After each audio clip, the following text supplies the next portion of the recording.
বন্ধুরা, Pulsar 220F যদি কম দামে চাও সেকেন্ড হ্যান্ড, তাহলে আমাকে কমেন্ট করো। আমি আপনাদের সাহায্য করে দেবো। অন টেবিলে আসলে 35,000 টাকার থেকে কম দামে পাবেন।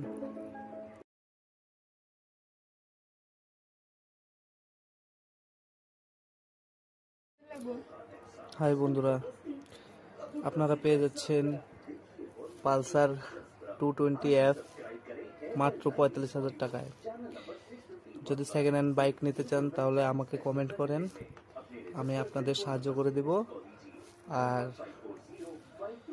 এত কম দামে পালসার 220F কেউ আপনাদেরকে দিতে পারবে না। অন টেবিলে আসলে আরও দাম কম হবে, ঠিক আছে? জলদি কমেন্ট করেন।